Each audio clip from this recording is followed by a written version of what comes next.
They're in our power grids, they're in our water systems, they have hacked our governments, they have hacked our telecoms. Almost every single telecom in America, right? They're already involved in a multi-billion-dollar propaganda campaign to change your mind against your own country, and it's working, whether you are on the left or whether you are on the right or somewhere in between. China's not on your team, China's against your team. If you are a Westerner that believes in democratic ideals, or if you are somebody around the world that believes that people should have a say in anything, China is your enemy. China is the land of shortcuts and facades. It's all about the facade. It's very easy to put a bunch of Christmas lights on some shiny buildings and take night shots of it. But during the day, the pollution is there. You walk a few minutes out of the city center, you start to see the problems. You start to see the beggars on the road. You start to see infrastructure messes. You start to see the hollow buildings and nothing's in there. You know, you never see that side of things because they don't allow that kind of thing to be shown. China is a country that uses rape as a form of torture.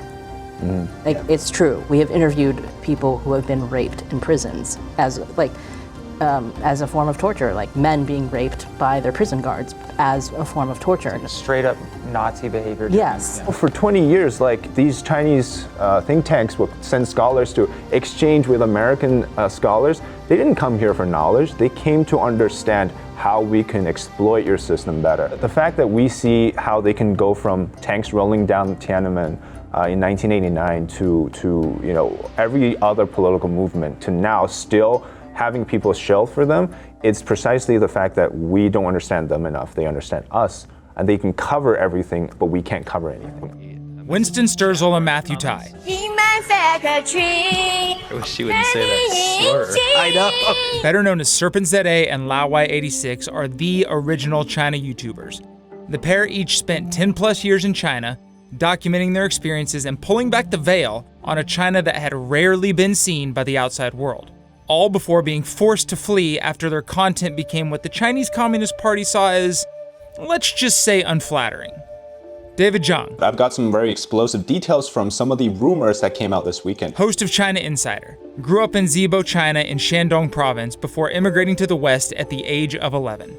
Recently, David has become one of the internet's most prominent critics on the Chinese Communist Party, with his mega viral content highlighting issues like China's dilapidated infrastructure and political corruption. And finally, Shelley Zhang. If you were born in America, but you are ethnically Chinese, they think that you belong to them. 1/3 of the China Uncensored trio, who has been integral in building a show that has exposed the misdealings of the CCP to the American public since the early 2010s, including hallmark coverage on China's Hong Kong takeover in 2019. Together, they have amassed millions of subscribers, billions of views, and untold amounts of ire from the Chinese government and their paid army of online trolls. Now, for the first time, they are all together to detail the propaganda war the CCP is waging on the American public, their tactics, their strategy, their willing American co-conspirators, and most importantly, their grand ambition to once and for all replace the United States of America as the world's leading superpower.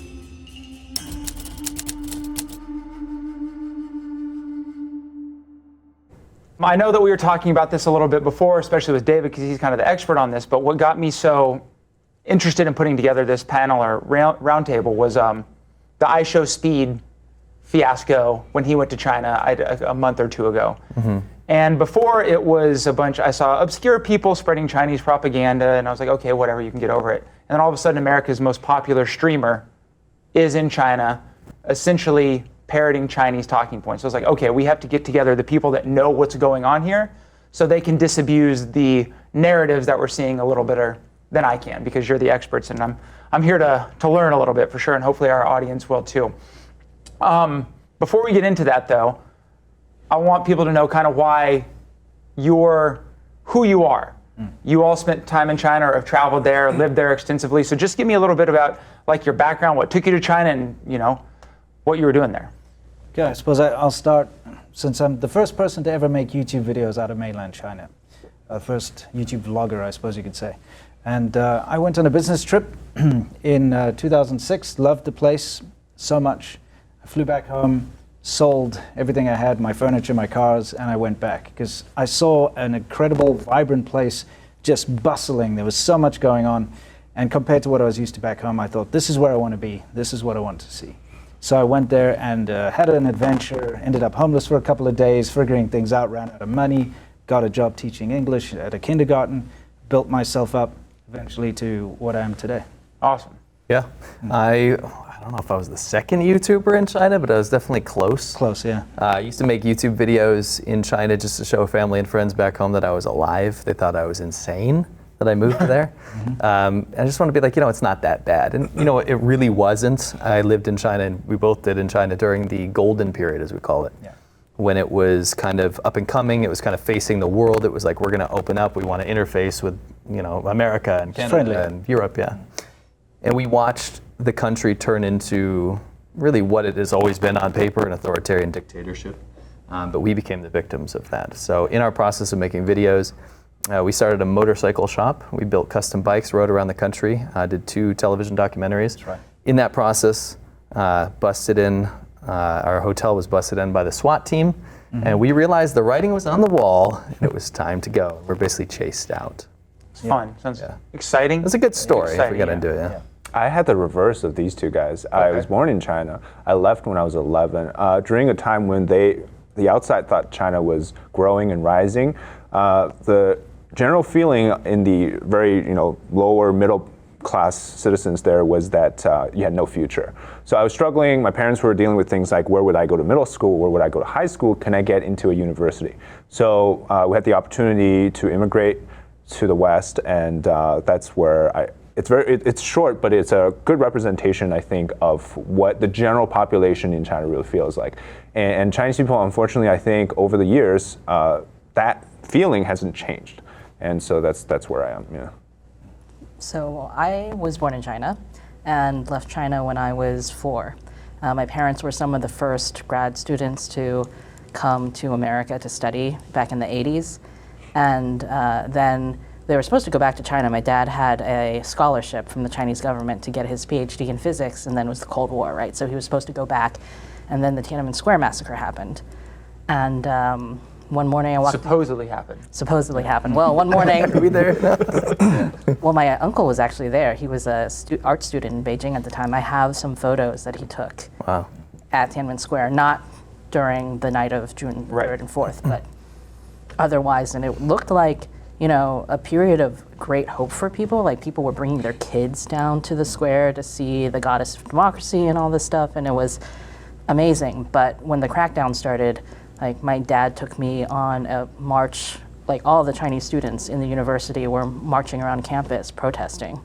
And I think that was the beginning of my parents really radically changing how they felt about, they both lived through the Cultural Revolution, but, a lot of people felt like there's opening up in the 80s, right? Like, things were going to get better, and then the Tiananmen Square massacre just changed that completely.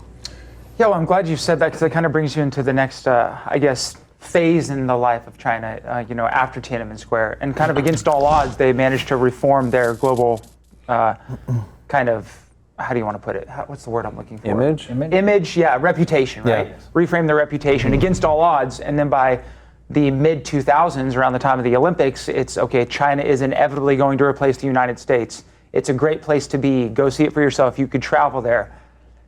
You guys were all aware, maybe you to a lesser extent, but you were there around that point. You had spent considerable time there. Was there a moment that you saw or personally experienced where you're like, okay, the narrative that I'm hearing in the media or the narrative that they're trying to spread is not actually what's happening, and things are actually starting to go backwards? Absolutely. You talked about the Olympics. The Beijing Olympics, the 2008 Olympics, were so important to China because it was a massive face project.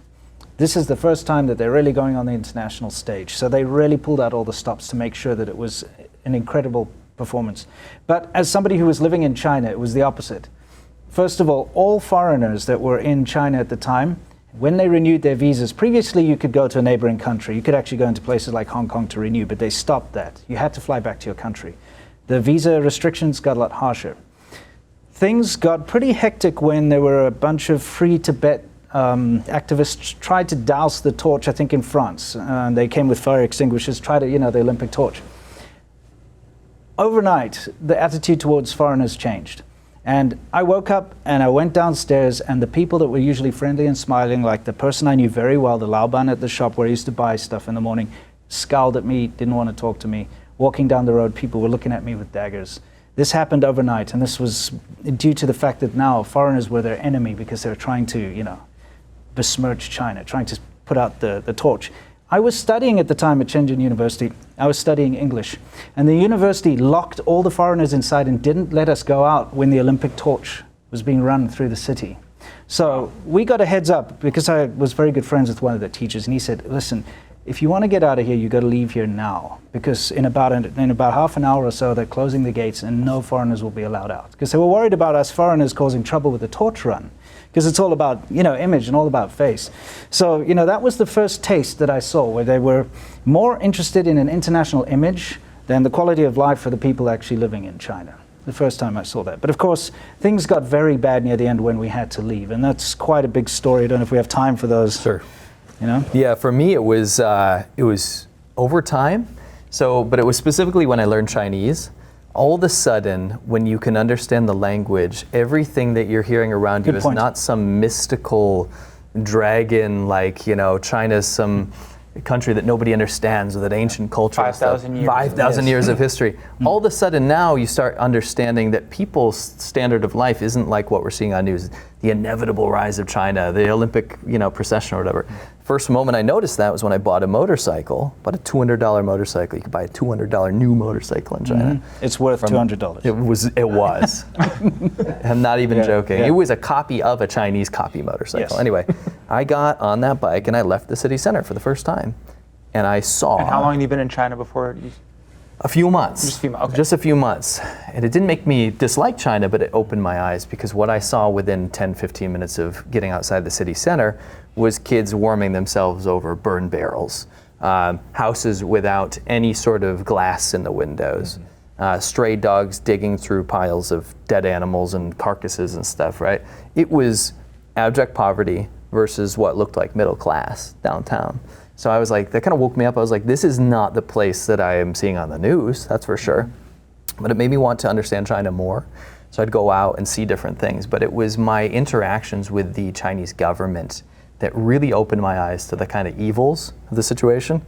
I'll just tell you one anecdote. I was in the back of a car with a Chinese government official, and we were driving to a restaurant, and he was ripping through these back roads, probably at 50 miles an hour on like a single lane track, and these people that were carrying like rice and all kinds of crops and stuff were jumping out of the way of the car as he almost ran them over. And I said, what's going on? And I asked the person, what's going on?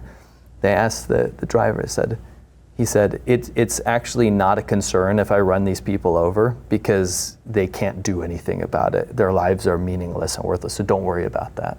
And when I heard things like that, when I could communicate in Chinese and I saw like how depraved it could be, it really made me think like, wow, there's a lot to see here, and I want to understand China, but there's some real evil under the surface. Yeah. I remember in 2008 when I was trying to tell people that China's not what you think. China. What year was that? Say that one time. So in 2008, I was trying to tell people. So about the same time Winston was talking. Yeah. Okay. But I was very young, and basically, if you told people that China was bad, they didn't listen to you. They didn't think you were telling the truth, because China's so good at putting political makeup over their image, and it's crazy because 2008, the Olympics was honestly a turning point for everything.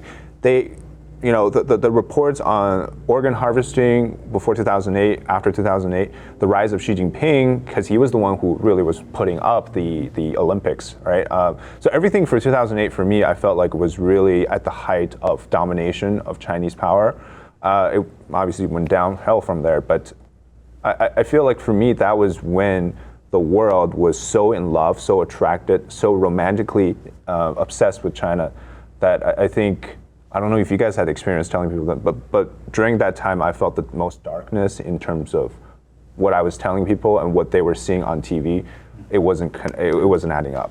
Correct, yeah. Yeah, I mean, I think, there's something with the older Chinese generations where they don't really want to talk about like all of the terrible things that happened. So my parents didn't talk about the Cultural Revolution, right? They didn't really talk about, they would talk about like going down to the countryside, but it just sounded like, oh, like they it didn't sound like what it actually was. Can you explain that for people that might not know what that phrase Yeah, means? so basically during the Cultural Revolution from 1966 to 1976, Chairman Mao was losing power, so he started this whole like revolution inside China, basically, where he had the young people kind of rise up to overthrow like the people in the party that were fighting against him, and so people were like Red Guards. People were shooting each other in the streets. Like it was really bad. My mom, like, told me much later that she watched like all the other kids in her class tie up and beat their teacher, because like she was in elementary school. Yeah. Like, but the idea was that you had to like get rid of like the four olds, right? Like you had to like rise up and like destroy society essentially. And so it was like a lot of bad stuff that people would report their own parents to the CCP and be like, oh, feel justified if their parents were taken away, because that's what you had been brainwashed with. But like then after Mao died, it ended, and so I think a lot of people felt like they couldn't talk about all the stuff that happened. So my parents didn't really talk about that. But I knew growing up that they were very afraid of, like my parents would tell me in elementary school in the US, like not to tell anybody anything about what happens at home, right? Like you do not tell anybody about what happens at home, you keep it private. And it's because you're afraid of, like they grew up with like neighbors spying on you, like people could report you to the police and all that stuff. And I didn't understand until much later that that was like a really warped way of looking at the world that came up because they grew up under communism. But like that's the kind of stuff that you couldn't really explain to people because all they would see is like the Olympic light show and how many people were drumming in the Forbidden City, that kind of thing. So yeah, I agree that it was hard to get that message across right around that time. The Cultural Revolution is interesting because I think for the first time, and it kind of surprised me, I don't know if it came out last year, but that show on Netflix, right, The Three Body Problem, actually depicted it seemingly accurately. So that I would recommend anybody to kind of look at that if they want like an entertainment historical mix. But something interesting that I find is you're mentioning like back as far as the Cultural Revolution and Tiananmen Square, and you're mentioning the Olympics 2008, and even David mentioned 2008, but that's still 16, 17 years ago at this point. Yes. And since then, we've only seen China really enhance their global presence in a lot of ways. And now they have the most beautiful cities in the world, and you have commentators talking about how amazing it is over there. But you guys were seeing the warning signs as early as the mid 2000s. So how over the last 16 years, and over Xi Jinping's reign since, I guess, 2012, 2013, wherever you want to start it, how have they managed to kind of depress the things that you were seeing as early as 2007, 2008? Quite simple, just by censoring it. China's the land of shortcuts and facades. It's all about the facade.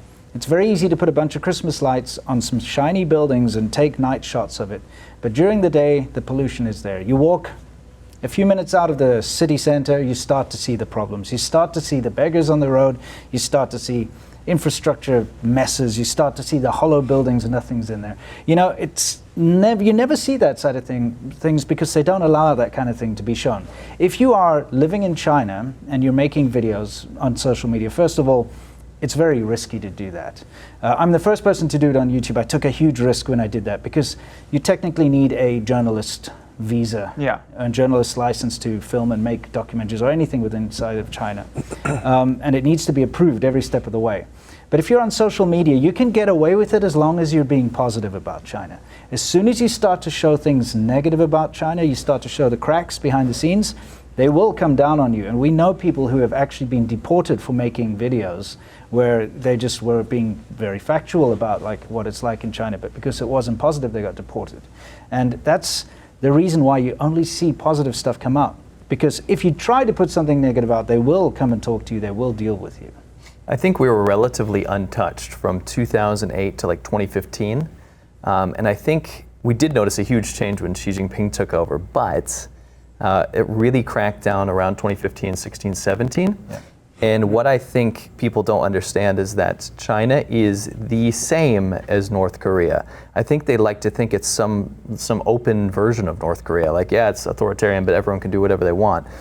What China is North Korea with better PR, better technology, more funding, better budget, right? Yeah. So what we saw was them go from maybe 2008 to 2015, from what we call the golden period, where they kind of wanted people to think that China was opening up to the rest of the world, and that's why they kind of tolerated people like us, even though we were making largely positive content. Yeah. When 2015 came around, what we noticed actually on one of our film trips is we went through a town that we had no idea about, and it turns out there was a minority region. There's 56 minorities in China, well, officially. Officially, yeah. And one of these towns apparently had some sort of uprising or something against the government at some point. We had no idea. No. But because we were there, they wouldn't let us stay in a hotel, and we noticed there was police every 100, 200 meters with a little notebook as we rode by, documenting where we were going. We were like, this is different than when we first started riding around China. And I think what happened was it went from, we need to face the outside world and say we're opening up, to Xi Jinping said, nah, like, we don't care about that anymore. We need to make sure that everyone within the borders of China are suppressed and controlled. And I don't care if someone's positive or negative about China, we need to control that message. So we kind of lived through that transition. I understand what David was saying. Of course, it was probably quite grim in 2008 for like a lower to middle class Chinese person. Oh, absolutely it was. For us, we were seeing China at least pretend to open up to the rest of the world and then watch it further crack down. So in our opinion, it got worse. Well, I feel like you brought up a cogent point there, is it didn't matter if it was positive, it had to be controlled, because to you, what it could be a positive message, say, what comes to my mind, there's somebody sick and the community comes together to raise money for them to get an operation. Yes. Well, that's a good story to us, but well, no, the government provides everything, so there should be no need for the citizens to get together and do that. You know, that's a great point, because what we would get in our feedback is finally someone going out of the city center and talking to people in rural China in Chinese, giving them a voice. Nobody said, oh, I loved when you went to the Bund in Shanghai, right? They said, I loved when you talked to that old man and he gave you some green beans from his garden and then talked about his life a little bit. I loved when that old lady brought you into her house and she said, this is all I got, and gave you some peanuts, and you guys chatted about how her village is going to be gone next year. Those were all positive messages. People loved when we covered that kind of stuff. Chinese government hated it because that's not the image they want to portray. So they don't want to show the poverty. It doesn't matter if it's good or bad. They have to tell you what to say. And I'll make a statement. If you see a foreign person in China right now with a decent following and they're making videos in this climate in 2025 under Xi Jinping, that message is from the government, or it's approved by the government. We're gonna get to a couple of my favorites here a little bit later on that. So I want to jump over to you, Shelley, because where I became the most familiar, I think, with your outlet, China Uncensored, was around the Hong Kong protests. And I was actually in Korea by that point, so I was closer to it. But the first time I went to China was 2015, just to travel, visit family, and it seemed great. I came back in 2018-19 to study. And I was telling you the story last night. In my first or second class in international relations, the professor said, good question, can't answer it, I'm a member of the Communist Party. Moved on. Then they gave me the report to talk about, what is it 6-4? What is the Tiananmen Square? They obviously don't call it. They said, you're going to do a report on 6-4. I'm like, what do you want me to say about this? And then like 2 days later, I'm coming back from the bar with my friends, and a taxi picks us up, but it's just a black car that lied about being a taxi, and then they lock us in and won't let us out until they extort us for money in front of our apartment. I was like, okay, maybe this isn't the place for me. So I'm out of China by 2019 and when the protests are going on. But what about what you saw there kind of, I don't want to say scared you, but set off alarm bells? And what do you think people should have been seeing over here that they haven't still taken into account? Well, I think with the Hong Kong protests, the Hong Kong people understood what was happening, right? Like, they understood that the CCP, ever since they took over Hong Kong in 1998 or 1997, that they were going to lose their freedoms eventually. Like, the promise was that for 50 years they were going to keep their ability to have some kind of elections, their ability to have like a British judicial system or whatever. But people knew. I mean, the first protests against this were like 2004. 2014 was a big one. I went that to was the umbrella movement. 2014 there was a protest of like 500,000 people against the Article 23. Like, they had tried to put a national security law in that. The extradition law, right? Or was it? No, that was different? 2019. In 2004, they tried to put in this national security law that was basically what they did in 2020. Gotcha. But like, 500,000 people came on the street, they backed off, they couldn't do it. And then 2014 with the umbrella protests, again, they tried to impose Beijing's will on Hong Kong. The Hong Kong people fought back. But then they had this long game of like, okay, because we're now gonna try to like indoctrinate the youth, we're gonna go into the schools, we're gonna try to change how people learn, like the kids learn about China growing up. And so in after 2014, I think people were kind of demoralized. And so I think the CCP thought that they were going to just slowly transform Hong Kong. And then 2019 happens and these protests absolutely blew up where you have 2 million people. We saw, like, we're in the middle of 2 million people marching down the street. Like, you've never seen anything like that or heard anything like that in your life. And I don't think you could comprehend that happening. yeah, like Since the civil rights movement, probably. Yeah. it was absolutely incredible. And I think that was the moment where they decided we have to break Hong Kong. And you know, being there and seeing, like, and a lot of the protesters we talked to kind of knew that they weren't going to win, but they were hoping that their message would be loud enough so that people could see, the rest of the world could see what the CCP was, and that, you know, this is what will happen to the rest of the world if you do not stop the Chinese Communist Party. And so they knew that they were not going to win, but they were hoping that, like, their resistance would bring attention to it. And I think if it hadn't been for COVID, things would have been a lot different, because COVID gave the CCP the kind of excuse to be able to really finally crack down on Hong Kong and change everything. Well, one would have thought COVID would have been kind of the straw that broke the camel's back as far as their image making, and it didn't. No. And so we can talk about economics, we can talk about military, we can talk about whatever, but everything I'm hearing here is messaging and information, and information used in, you know, nefarious ways. Yes. So that brings me to kind of the reason that I wanted everyone here today, and that is the giant propaganda machine that is running against everyday Americans, from people as young as, like you were saying, how old's your? Almost Gen Z. Gen Z, like late okay. stage millennial. Yeah. But you said you know some younger people in your family that are getting, like, all their news off TikTok at this point. Yes. And even you'll see 50, 60-year-old government officials or ex-government officials parroting the same talking points. So speak freely, whoever wants to jump in. How did they concoct this propaganda machine, and what are they trying to do with it? Honestly, to go back to Shelley's point, I think it started in earnest around the Hong Kong protests.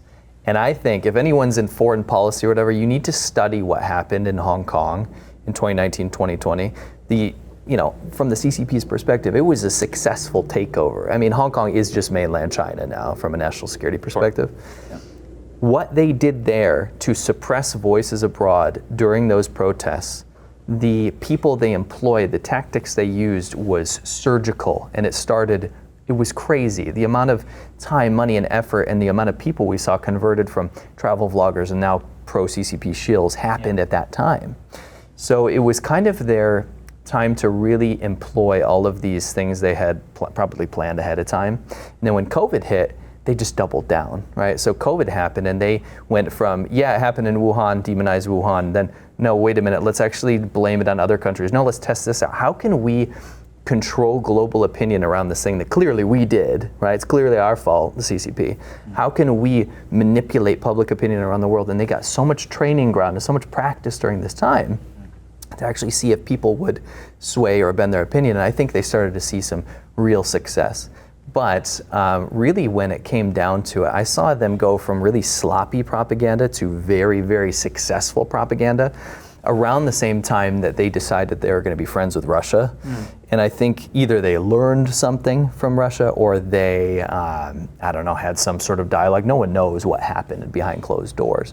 But we saw propaganda go from kind of silly, dumb, people on the street saying, look, China is so cool, I love its paradise here, it's better than America, to very, very coercive and believable propaganda with tourism campaigns and things like TikTok campaigns and getting big influencers under state media umbrellas, but to amplify state media without the label of state media anymore, and really pick up a lot of success on short form media in particular. Yeah, I'd like to say narcissism is one of the biggest reasons for this. In order to be an influencer of any kind, narcissism plays a role. It takes a certain kind of person to stick a camera in their face and walk around and say, hey, look at me, I'm going to tell you something, right? So we're all guilty of that in one way or the other. I was going to say, shots fired a little bit. I'm offended. Yeah, 100%. Triggered. I 100% admit to that. You know, I was young when I started my YouTube channel. I wanted to show people my life and, you know, to be the cool guy. You know, everyone does. So when you've got a narcissist and they're not getting the attention that they want, if you give them that attention, they will lap it up and they will lie and they will cheat and they will steal and they will do whatever they need to do in order to get that attention. So what happened was you had a bunch of YouTubers. Many of them I know personally because being the first YouTuber in China, I used to be part of these groups. I told a lot of these guys how to set up their cameras, how to walk around, what to do, how to do it, how to use VPNs to get your videos online. A lot of the guys who ended up turning on me and attacking me all around the same time. And it was all around that 2019 era. I used to make videos, I was popular, they hated that because their videos used to tank. They put out a video, get like 100 views, and I'm getting 1 million or a couple 100,000 views on a video. So then they turned around and they started to attack me. Then they started to see a little bit of support from the nationalists, which then again boosted their egos and made them thought, okay, this is a good idea. Then when the 2019 Hong Kong riots happened, the uprising, you saw people start to get boosted like crazy. People that talked against the Hong Kong protesters, they would suddenly get on state media. So you've got these no-name YouTubers or, you know, influencers, and it doesn't matter, TikTok or whatever at the time, they would suddenly go on state media. They would suddenly get shared by the government. So now they're like a big shot. They're like, now I'm on TV. Now I've got the people of China support me, and it gave them all this like drive to continue to do that kind of thing. And then on top of that, you had an outpouring of support in their comments, a massive jump in viewership. So you've got a completely obscure YouTuber, for instance, that would maybe hit a couple of hundred views. Suddenly he's getting 10, 20, 30,000 views. Suddenly he's got 50,000 subscribers overnight, which he didn't have before. Right. Suddenly his stuff is being boosted, and magically it's popping up on the first search terms on YouTube and things like that, because the Chinese government is good at SEO, and they're going to help these guys out because they're getting the message out. So whether they get paid monetarily, a lot of these guys, or not, they're incentivized by the Chinese government because they feed their egos. They make them important. They make unimportant people important, you know? And that's, yeah. To build off what you're talking about, Yeah. I think that what you really saw the CCP doing with a lot of these guys was Xinjiang. Yes. First, Yes. right? Yeah. Like where they were trying to take over the search term Xinjiang on YouTube, and they deployed all of these like influencers that you were talking about, or proto-influencers to Xinjiang to talk about how they don't see any genocide here, like there's no, you know, people like they, and like suddenly this influencer is in the middle of a corn, not a corn, like a cotton field Yes, yeah. in the middle of Xinjiang. That song is awesome, by the way. The Cotton song, yeah. Or and then like he bumps into a CCTV reporter who just happens to be there to ask him how, you know, this Western YouTuber feels about Xinjiang, and it's like obviously all orchestrated. And I know you guys have done some great videos like looking at how you could tell that this is all orchestrated, but I think that was the first success for them. I agree. I think Xinjiang was like a huge push for them, and I remember the first instance I got of that was thousands of videos uploaded like at the same time saying like, go away Pompeo. Shut up Pompeo. Shut up Pompeo. It's like these Uyghurs that are like shaking behind the camera, and they're like, shut up Pompeo. You stay out of Xinjiang. You don't know anything about our utopia. There's no genocide here. And then when I saw that, off screen. Yeah, exactly. Yeah. and it was on these random channels I'd never seen before. And when I saw that, I started putting it together, and I got attacked. It got so bad that they employed 2 beautiful women from Xinjiang, and they took out an ad campaign on our videos that we did about Xinjiang to kind of debunk what's They were running happening. ads on our videos, and they would stand there and say things like, don't believe these guys. There's no genocide. There's no in genocide here. Xinjiang. Because they know your video will be the one they're running it on to directly address you. Yeah. Which kind of... That's a lot of power. I know. Yeah. Which uncovered kind of how they work. Like if they're running ad campaigns, they're definitely paying Google AdWords for like SEO and stuff like that. And what we noticed was, when they got our attention, we started doing some digging, and we eviscerated this campaign. We found the roots of it. Gave me a lot of passion to kind of uncover where this was coming from. And I realized that when China decides it's going to do something or cares about a specific topic, they really, really go into it. And I don't think there's an endless budget for it, right? Yeah. It was just a scary part. I think you guys probably all experienced this, is how the government can target you based on what you desire the most. Yes. Right? They really explore the original sin, so to speak. You want That's a money, good point. you want girls, Yeah. you want anything else? Oh, I thought you were asking. I'm sorry. You want those things? I don't have any of them to offer you. We call them harem globetrotters. Yes, that's what we call the harem globe. So I was talking with this guy. He has a lot of information from China, but basically, you know how the CCP would do these honeypot operations, right? They would send not most beautiful girls, but the mediocre-looking girls, but they're trained. The point is they understand that especially men want three things, right? Money, lust, and power. And so they do these things, they target what the weakness is. And so, why is it that so many foreign faces are willing to do this is, well, they're either getting money or they're getting something in China or they're getting girls or something else.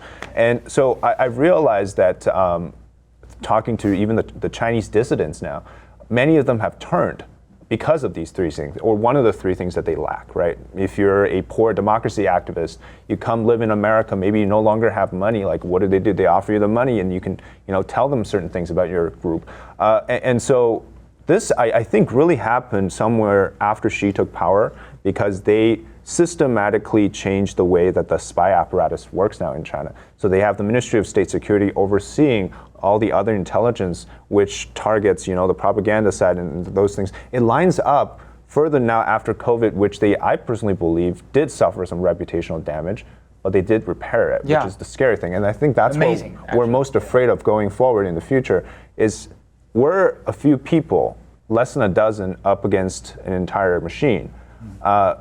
I'm sure we're going to talk about the speed thing too, but it's that's what I'm afraid the most, is that they have so unlimited amount of resource to do what we essentially have to take months or years to try to break down By ourselves. Yeah, I mean, we had a video that came out during COVID that showed like the terrible lockdown things that they were doing during zero COVID, that was literally called "The cure for the coronavirus is not authoritarianism," because we saw so many people praising the lockdowns in China, like this is the way we should be going. So we did this video and it got pulled by YouTube. Like they literally pulled it down. Yeah. Yeah.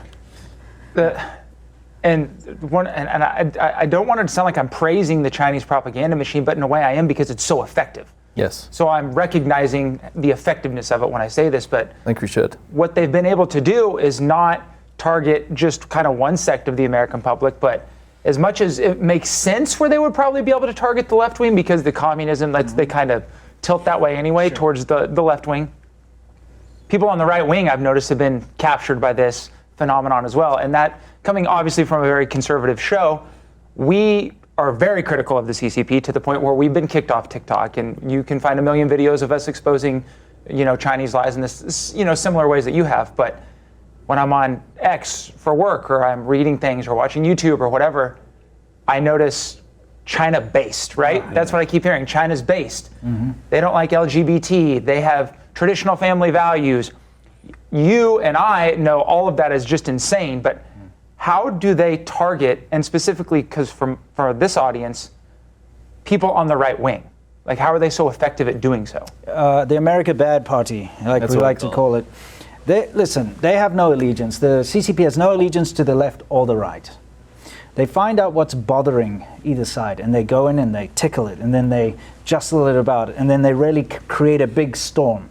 They find out, okay, LGBTQ stuff is a problem, the right doesn't like it, okay, then we're going to make a big thing about how that's bad. And they go in and they agitate that side. Then the other side, they'll see, this whole base thing or whatever, they go for that. They do the whole, free socialist healthcare stuff, which doesn't exist in China, by the way, but they say it does, and then people on the right, on the left are like, oh, it's all free, it's a utopia there. They know exactly what they're doing, and they go and they press these little pressure points, and they cause this thing, and the easiest way to do it is through the America Bad Party, which is America is the worst at everything, no matter the cost.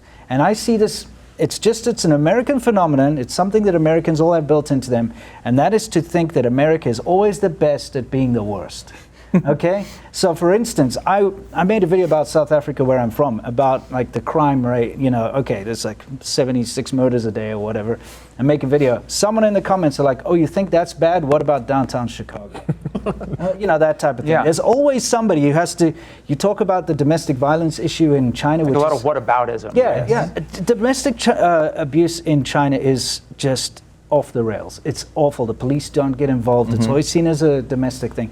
Talk about that. Someone's like, oh yeah, well in America, domestic abuse is off the charts. It's like, come on, shut the hell up. You don't know what you're talking about. But that's what they do. Because of this built-in like reaction that a lot of Americans have to blame America and put America first as the worst, they like to stroke that. They like to enable that. I definitely saw them use the left way more in the beginning. Yeah. And we saw this in social rights movements. So like the anti-Asian hate protests, something we publicly endorsed was to fight back against the Asian hate that was happening during COVID. Yeah. But what happened very quickly was China could see a weakness and a vulnerability. And we had a friend go to one of the protests, and a bunch of the people were holding up these posters that said stop Asian hate, and then on the other side it said stop bullying China. Yeah. So what China was doing was co-opting legitimate movements that pull at people's heartstrings and things that people actually care about in real life, and they'll go and pry that. But what has happened is that we've seen the right become more vocal online, and they say, how can we kind of work this, how can we work our narrative into this, right? So China, everyone knows China is not based. China is not a traditional moral society. It's a moral vacuum. It's got the most amount of infidelity I've ever noticed. High infidelity, high abortion, all the things that a lot of pro-life conservatives might care about, right? Yeah. Very poor on religious freedoms. So the things there is no religious religious freedom, right? Yeah. But what they do is they say a lot of people care about these issues right now. So if we pretend and we put $1 billion into a propaganda campaign to get this audience capture of right-wing people, we can now say we have traditional culture, we have traditional society, we care about moral family values. Gender norms. Look at us, we're actually trying to boost the birth rate while the West declines, right? And they just hone in. 0.8. Yeah, It's the worst in the world. Yes. It's the lowest in the world, depending on if you think that's good or bad. I guess. But they have the lowest birth rate in the world. They have all of the opposites of reality, but they've managed, and I think this is the scariest thing as we look at Hong Kong, we look at COVID, we can watch them drive the reputation into a crater, into the ground, where you're like, China's never gonna come out of this. This is such a bad look. They keep screwing up, and they manage to come out of it even stronger every single time because of how much priority there is in propaganda. So for them to get audience capture on the right doesn't surprise me one bit. I called it a couple years ago. Saw it on the left. I said the right's next. They know how to really. I think Americans have a big problem with this too. You can agree with someone on 90% of stuff, but as soon as that person says one thing that you disagree with, now that person is bad. They know how to take advantage of that 10%. It's exactly like that, right? Yeah. We've become so divided and polarized. It's a field day. I bet they're sitting there in their intelligence offices while they devise these plans, and they're just salivating watching the division in America right now.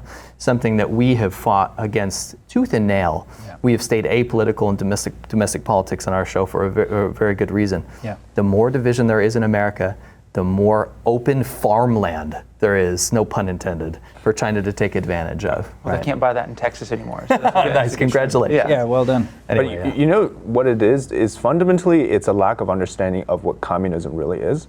Because we always talk about the political stuff, but we never talk about the ideological stuff. During the 60s is the same thing. The bigger the divide, the more chance that the communists can do their thing. The takeover in the start of the Soviet Union, Lenin capitalized on the division in the Russian society. The start of the Chinese Communist Party, Mao capitalized on the division of the Chinese society. And now they no longer call it communist, right? Even though CCP, they're like, we're socialists, they have elements of fascism, elements of authoritarian, totalitarian. Yeah. What they do is, like Winston said so perfectly, they mold the exact image you want to see of China so that you can accept it. Most people have never experienced the hammer of communism until they've experienced it, like people in Hong Kong. So what happens, even people in Taiwan you see now, they're saying it doesn't hurt to try because democratic systems, capitalism, it's failed us, right? We're poor. In America, we have homeless, we have poor infrastructures, all these things. Why not give communism a try? But the problem is people don't realize that in this so-called bad capitalist society, you have a chance to elect somebody else if you don't like them. You have a chance to vote for somebody else you don't like. But once you get into the space of that, you no longer have those opportunities. But then it's already too late. By 2020, Hong Kongers no longer have a choice. It's like the boiling water, the frog. Yeah, the frog, right? So, and that's what they're really basing it on. It's this curiosity, especially I see a lot of young people now. They are curious, which is good. Curiosity is good. but they precisely capitalize on that and to say that, hey, let's try this. They take advantage of the openness of our society. Exactly. Yes. And that is not by random chance. It's very much a structured decision. They studied. What's the book that you were recommending to me last time? Because I'd like people to know. So the Chinese strategist for Xi Jinping, his name is Wang Huning. He came to America, toured around cities, countrysides, and he studied America extensively. He wrote a book called America Against America. 美国对美国. Essentially, the ideas that the CCP have used now against America are written, it's the core of the book, basically. What the problems with fentanyl, the problems with homeless, racial division, how the political system works, everything was studied. And for 20 years, like these Chinese think tanks would send scholars to exchange with American scholars. They didn't come here for knowledge. They came to understand how we can exploit your system better, so that even in times of COVID, they can bounce back, even in times of massive protests. The fact that we see how they can go from tanks rolling down Tiananmen in 1989 to every other political movement to now still having people shell for them, it's precisely the fact that we don't understand them enough. They understand us, and they can cover everything, but we can't cover anything. Well, the thing that bothers me the most about that is you would expect them to do that because they want to be the power. It's the way the world's worked forever. So I don't even necessarily hold that against them per se, because you would expect it. Who I do hold responsible is our leadership over the last 30 years. And you told me you protested in front of George W. Bush, right? Well, his father's the one that basically let Tiananmen Square slide. Yeah. Why? Because there was a market to be captured. Yes. Let's let him into the World Trade Organization. Why? Because we can get cheap goods, and the venture capitalists can make a lot of money investing in China. So the Western leadership and the Western business class, in my opinion, has been just as complicit. So not only are we trying to fight against the narrative coming from China, we're trying to fight against the dollars coming from the Fortune 500 companies and the government leadership in America. I think that's changing a little bit, little by little. But then you see who is the Jensen Huang, right? NVIDIA guy. Yeah, he's like, well, why wouldn't we sell to China? If we don't sell to them, they'll just make it themselves. And then someone had, I don't know if it was on Twitter, they're like, well, we never sold Virginia-class submarines to the Soviet Union. This is a stupid argument. Oh, it was Dmitry Alperovich. Yeah. Really good writer, too, by the way. To get this message out, we've already talked about that, they need people. And they need people at all levels of society, from the lowest of the low to the highest of government officials. So I want to take a little look at what that is for our audience that might have not seen it before. So we'll start with kind of what I think is funny and kind of get into a little bit more serious. But if we could run that clip, Igor, if someone has that montage. Welcome back to Unboxing China. I'm Nancy, and I have back on our show Igor. Woohoo! I mean, I really missed you, missed the show, and most of all, I missed what's in the box. So why don't you open it? Okay, let's go straight to it. We have here. What? Waiting for this moment. It is actually a favorite snack here in Zhongguo, and it is called wantuo. Holdable. Yeah. Wantuo. But I don't think that's like the final stage of this food, right? You're exactly right. So let's go and check out how we actually eat it. So guess where the water is from? Hint is, look. Is it from the river? Yes, you're exactly right. This is the What river? Yellow River. Oh, the famous Huanghe, right? Right, our mother river, the Yellow River. So I This guess is pretty clear, actually. yes. I will be flying like a bird. Oh my god. Hey, it's too late for you to regret. I'm not afraid. Woo! Woo! This is crazy, I'm feeling great, feeling like flying. Unexpected. Yeah. You get the They speed. won't tell you. It felt like just flying into the sky. It was like Superman, but Yeah. So it's innocuous enough, right? Yeah. But how does someone like Igor go from being probably random Russian or Eastern European in China to being part of a state media campaign? He has a Story's very sad. interesting and It's sad sad. story. We know all about him. He's Ukrainian, and he studied Chinese and Chinese history and everything, and the culture. He's one of those guys who had a genuine interest and went over there and found out very quickly that they don't care about a foreigner who knows the culture and who can speak the language. They care about a foreigner they can make fun of. So they put him on state media, and we found an old archived article that he wrote where he was complaining about, because he was interviewed, about the fact that he has to pretend to be stupid and not understand everything, and he has to pretend to be stupid and be amazed by every little thing, like, oh wow, I've never seen this before. and they make fun of him on purpose. So he's got a pretty interesting backstory. Didn't they call him like Mr. Shit or something? Yes, because they put him in this like Chinese drama skit show, and his name was supposed to be Nicholas in the thing, but he had to say it with a bad accent, so it's Nicolas, which means like Nicholas take a shit, basically. So he would walk on the streets, and people pointed at him and be like, "Oh, it's Nicholas take a shit."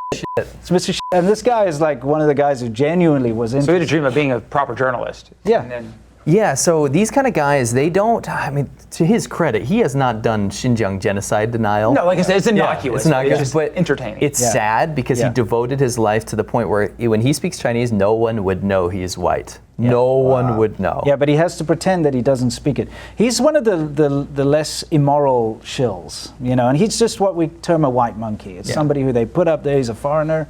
He's like, oh, China's so amazing, it's so great. Oh, I can't eat spicy noodles, you know, that kind of thing. That's who he is. I don't want to harp on about this clip you showed, but go ahead. That ride that they were on, we have footage of that ride malfunctioning, and the guy's leg just folds. Yeah. It whacks and folds. Yeah. It's bad. We actually it's hard to interspersed watch. it together. That show that they're on is called Unboxing China, because I think they saw the unboxing videos do well. Therapy on on YouTube. Yeah. This is an example of bad Chinese propaganda. They're like, people like to watch people unbox things. So like, here's a bottle of water that's like opaque. Yeah. You know, it's real clear. Would you ever, that giant one right behind me? The yellow just happened to be there. Yeah. But what's funny is they actually had a presenter on that show named Box. Yes. When they started the show, Box, her name was Box, and the other one's Nancy, and they used to do it together. They're like, hey, Box, what's in the box today? You know? Yeah. Anyway, nothing could bother her anymore. Do the girls, like they speak English, like it's pretty good English, right? Yeah. So are they like international school trained? So many of them have studied abroad. You're talking about the Chinese presenters? Yes. What's funny is it didn't used to be like that. Yeah. China's full of nepotism and government corruption, and what you would do is you'd have to go get things translated if you live in China at like an official office, and the people they would hire are just the niece of a CCP official. So they have a CCP job of translating, and they don't speak one word of English. They open a dictionary and they verbatim translate stuff, and it's always completely wrong, but they get these locked in iron rice bowl government positions for the rest of their life. But what China saw was, if we're gonna be talking to foreigners, to English speakers on YouTube and stuff, we gotta get real English speakers. So they upped their game. Oh yeah. They find just people that have studied abroad mostly. For the longest time, that's all I'd see, right? These goofy videos. I'm like, it's a little pathetic, but you know, whatever. I understand people want to be on TV. Sure. But then, since 2019, and especially since Twitter has become the main disseminator of news, is when I've started noticing the biggest change. And that's kind of why I want to show the next clip. And you are the two that have recommended me all these books. So I want you to take a look at this clip. I think it's a clip, Fent. You may be asking, why is the fentanyl tariff still in place? The fentanyl issue in the United States is nothing to do with China. And you'd be 100% right. In fact, I detail that in my new book, the Wu-Mao Handbook, 20 Anti-China Lies Debunked, which is available worldwide on Amazon from May 15. What? Reaction to that? Well, I'm going to have to get the Wu-Mao Handbook so I can know how to be Jesus. That's so crazy because every single one of them can be countered with video evidence that you can easily find on Chinese social media or even on Twitter. So I don't understand. But it's like, that's where I don't understand is what is exactly their audience base? It's not people who've lived in China. It's not Chinese people. That's a great question. Is it Americans who apparently love to listen to... It's contrarians. It's contrarians. It's people that their only purpose in life is not to be for something, it's only to be against something. A normal person would be against something because maybe they're for something. Yeah. These people have been either conditioned or the brain rot at this point, for lack of better words, to now just be against something. So it's almost tantalizing. If I'm just going to pretend to be a guy on Twitter or whatever, scrolling and I see this and I go, wait, it's not China didn't give us fentanyl? Yeah. And all of a sudden, in my mind, in 2025, I feel like that's like, oh, I'm validated because that's different from what I heard. Now I'm going to actually latch onto that opinion. I'm going to sound like a Chinese person right now, like a Chinese person, and I'll say that Americans and Westerners have simple brains. in that you tell them. Pretty messed up, but okay. I know, Go ahead.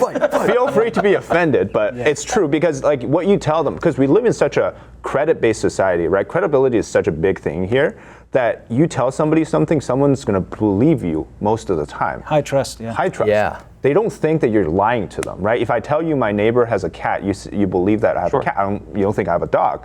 But it's so different because in China, if you tell them you have a cat, you actually have a dog, that person would second guess and probably think that you have a dog. So they're one step ahead of you. So everyone in China plays this like mental game. So that's why I feel like this effectiveness for our Westerners is because like we don't really second guess them. And also now people don't fact check too. Yeah, okay. I wanted to talk a little bit about, you mentioned the homeless thing. And that's something that they pushed very hard for a long time. They've kind of backed off on that for a bit, but they would always show, you know, the Philadelphia Kensington Avenue in Philadelphia, the drug addicts there. Because that's all of America. Yeah, and they would say, America has all this homeless problem, but in China there are no homeless people. And they'd get these guys, you know, the shills would walk out on the street and say like, look, it's the middle of the night and there's no homeless people. Which is nonsense because all of us who've lived in China know that there are homeless people and a lot of homeless people and they're everywhere. And in Shinjang, I used to be friends with a reporter and she told me what they would do around about wintertime is they'd offer, if a homeless person was like stuck out in the cold, yeah, come and get a blanket or something, you know, and some food, but then they would ship them off. They'd actually put them on buses and ship them off into the interior far away where they couldn't get back. They want to get rid of the homeless people in the places where people can see them. But they exist, they're everywhere. But it's a face problem. It's a face problem. Yeah. But it's this whole idea of, let me show you something that's freely available, because America, there's nothing to hide. Everybody can go out to, you know, Kensington Avenue and film the drug addicts and put them online. No one's going to stop you. You can't do that in China. You try to put it online, they will stop you. And I wanted to just shift quickly to the Zhengzhou flood. Do you remember that? Yes. Very important. It's insane what happened. The underground. Yes. It was subways were flooded and everything. Recently, you see on Twitter and other places this video that they always show. It's like a half and half thing, where half of it is like the New York subway in disrepair. It shows rats or like a homeless dude and maybe some water like spilling out of a pipe. And then they show like a brand new building on the other side, like a new subway, either in Guangzhou or Shenzhen or something. They show like a pristine, amazing, looks futuristic, and they look, America sucks, it's in the past, it's like everything's broken and run down. In China they build and it's all amazing. I always counter this with the fact that in the Zhengzhou floods, hundreds of people drowned slowly to death in the subway. Hundreds is very nice. It's a nice way, you'll never know. But for those of you who don't know, what happened was there was a huge amount of rainfall that they weren't expecting. They didn't want to stop the services, even though they knew it was a bad, disaster, like thing was happening. They let the floodgates go on some of the reservoirs there, flooded the city in a matter of minutes. People were trapped in the subway systems. They were live streaming themselves drowning in the subways. It was horrendous. People, after the fact, put up, these bouquets of flowers. The mourners came to put at the entrance to the subway. And there were so many flowers there that the government decided they had to block it off and actually put up barriers so people couldn't see. They couldn't see the amount of flowers that were being put in there. When they took the train cars out, they blacked out the windows. There's footage of them taking them out on trucks, and all the windows were blacked out of the subway train cars. Obviously, there were a lot of corpses inside. They didn't want people to see. But guess what? There was also a 4-kilometer tunnel that was flooded in 5 minutes. And it was 4 lanes, 2 ways this way, 2 ways that way. Jam-packed, back-to-back traffic, because there was a toll booth on the other side. People were stopped having to pay toll, so it backed all up. It flooded in 5 minutes. Everyone died. There's no way, if you're in the middle of that tunnel, it's 2 kilometers either way to walk out. Even if you did get out of your car and walked, you wouldn't make it out in 5 minutes. Countless people died in that tunnel. The official death toll for everything, for the whole city and all the surrounding areas was like, first 200 and something. Then the government said, no, some people were lying, there was more. The official death toll is like 398. 398, and that's impossible. It's thousands. We did the math. There's footage of pictures of a car graveyard of the cars that were flooded. Yeah. Just by the math of if there was 1 or 2 people in each car, it was thousands of people that were drowned. But you know what happened in the aftermath that made me really sad was when the BBC journalists went there to try to report on this. old Chinese people were saying they're foreign journalists, don't block them, don't let them report on this. They thought that these people were there to expose the bad side of China.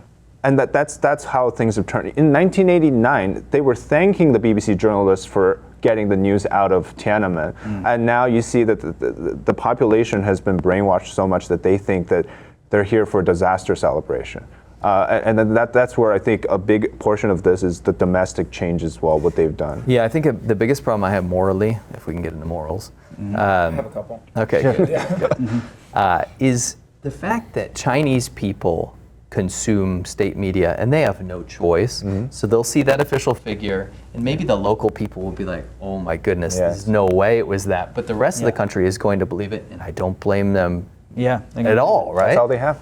But when you, just to bring it back to the clip you just showed, when you have these guys that are from New Zealand, Australia, America, Canada, and they know what's happening. They know that thousands of those people died in that tunnel and then were basically arrested for talking about it afterwards, and they lost their families and loved ones, and they get on state media and get paid or incentivized to champion this government when faced with these facts makes me sick. It's unreal, because they know what's happening. They don't have to consume Chinese state media primarily. They still watch BBC, they still watch CNN and Fox. As a result, nobody in the West knows about it either, because it's so blocked off in China. That's why when they show a New York subway is bad, we have bright, shiny, subways. Everyone's like, China is better, but they don't realize that in China you can drown if you take a subway, because the government doesn't care about the people. They care about their face projects. They don't understand that because they didn't know.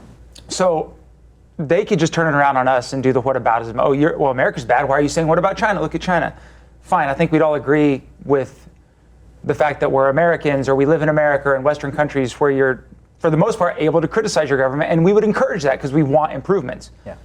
But if they really want to see us improve these American shills or Western shills, why not point to countries like Japan or Taiwan that are open societies with better infrastructure, great point. with better public safety records? Why are they shilling on behalf of our biggest adversary? That is the question. Why? It's simple, though. It's simple because South Korea and Japan and these democratic alternatives like Taiwan don't have billion-dollar propaganda campaigns pointed directly at their insecurities, because that's what China is doing, right? They're not consuming something from Taiwan that says, look at us, we're amazing, beautiful, vibrant democracy with a great subway system. They're consuming that from China. China's got the budget and the need to do that, the need to change people's minds. You don't have to change anyone's minds when you're already good, right? Yeah, you don't need to sell a good product really hard, you know what I mean? If you got a bad product, you have to put a lot of marketing into it. You have to try to convince people it's good. If you got a good product, it sells itself, right? China's trying to sell you rotten doesn't fruit. run commercials. So. Exactly. Yeah, that type of thing. America doesn't need that. I think Shelley has something to say, but let me talk about Ferrari after. Yeah, Shelley, wait.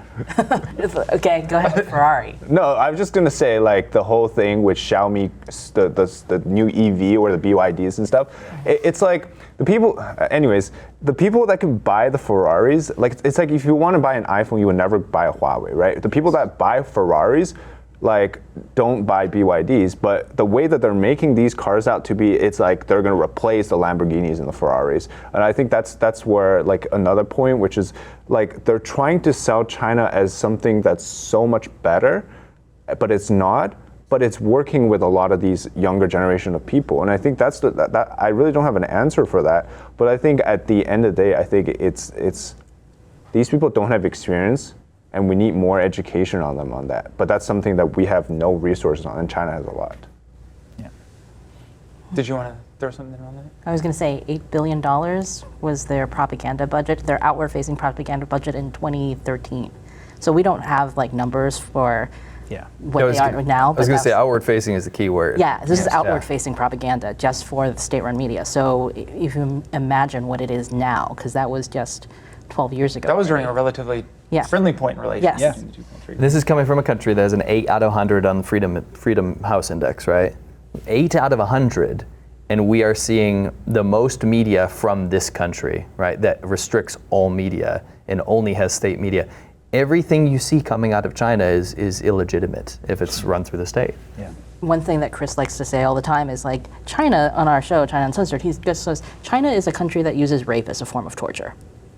It's true. We have interviewed people who have been raped in prisons as a form of torture, like men being raped by their prison guards as a form of torture. Straight up Nazi behavior. Yes, but like there is no, like all you see is the shiny surface. I have a friend who works for a tech company that rhymes with Mughal, and he went to China to do some like business exchange thing. And even though he was friends with me and he had heard me talk for years about how corrupt the system is, how terrible things are, like he still came back a little bit with like, he was like, oh yeah, and they took us to this brand new facility where like it's like so high tech, and you know, like he knew he was being propagandized, but there was still a part of them that was a little dazzled by that propaganda, and I think that is like at scale what the CCP is doing. If they can right? dazzle Tim Cook, who can't they dazzle at that point? Yeah.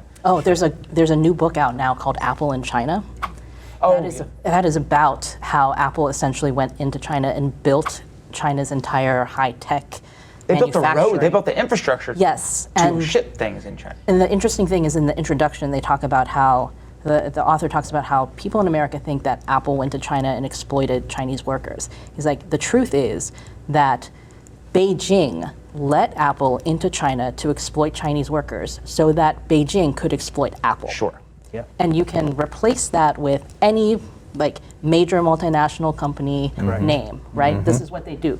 They let these companies in so that the CCP can exploit those companies, steal their intellectual property, like make money off of them, kick them out. And so when we have this new like trade deal negotiations, and Scott Bessent and like President Trump say, oh, hey, the great news is China is going to open fully to American business. That's just so frustrating. Yes, it's like, first of all, they're not, because they're a Leninist system, and the core of their system is state control, and they will never let that go. Yeah. And then the second thing is, we don't want, like, how stupid can we be? Like, you could argue that people in the early 2000s maybe didn't understand what they were doing, but now it's almost 30 years later, like, China is a country that uses rape as a form of torture. We want our more American businesses to go into China and keep feeding the Chinese Communist Party money. Like in 2024, foreign direct investment was 4.5 billion. That was the lowest it's been in over 30 years. Like at the height in 2021, it was like over $350 billion of foreign money was going into China. It is propping up their entire system. Yes. Like it is propping up the Communist Party. We are propping up the Communist Party. So with this trade war and the tariffs, like you guys have talked about this with like what's happening in the factories and things like that, it's finally like making a dent. Like we are actually like hurting the CCP. Yeah. And then now it's suddenly like, oh, well, the good news is they're going to let us American companies fully into China so we can pump more money into It's like a knife in the back. It's like we just don't learn. Yeah. How many examples have we given just today of how many times China screwed over their own people and us? Yeah. Yeah, and I like that you got to, because I want to, like when we finish this, I want to end on that point, because I think there's a couple really cogent points to be made. But real quick, one thing on the propaganda that I want to get to a little bit is, first of all, the cognitive dissonance of that book is crazy, because he's selling it on Amazon. Yeah, it's trying to own the meme. Amazon putting the video on Twitter, talking about how bad the West is. So Amazon has a whole section for Xi Jinping books. Oh yes, potentially not a high IQ individual, but I digress. Couple people that are high IQ individuals, I have a clip of that I want to run and just kind of get your reaction to it. I think it's the last one with Tucker and Jeffrey Sachs. Oh no! No one can attack us. We have every amount of deterrence. China does not threaten us and could not threaten us. And so what are we talking about? War? Correct me if I'm wrong. The century of humiliation came from the West doing what? Going to China and attacking it, per se, right? Mm-hmm. Why could they not do the same thing to us? Why would that be out of the realm of possibility? Why is he shilling against that point? He is China's most prolific propagandist, Jeffrey Sachs. He is a mainstay on Chinese state media. And I think most people don't realize that almost every day you'll see an interview of him on Chinese state media or amplifiers, right? Yeah, praising China and, for lack of a better word, trashing America. That's what he does. That is his job. He is their expert. He belongs to China. And to see him on a platform like Tucker being taken seriously And now he's been on all sorts of mainstream media, all sorts of things, being used as an expert. China's own propagandist. He's a demagogue, by the way. He's not a good guy, this Jeffrey Sachs guy. But he is China's biggest propagandist, and people don't know that. You know, I tweeted about this actually, or posted on X. Americans who go to China get paid to speak on behalf of the CCP, can come back to America with their American passport and still be protected by this country's rule of law and enjoy all of the freedoms. But a Chinese person, if they were to do the same thing, but say for the American government, they cannot go back to China anymore. They will be arrested. They no longer enjoy, they have to give up their citizenship if they want to stay in America and become a refugee, right? So this idea that Americans especially can do that and not feel any guilt towards it, and knowing that the citizens on the other side, they cannot do the same thing, I think this is a huge shame. I really, it's not just America, but I've seen prominent American figures are doing this, and for a very long time. And that's where I see the issue.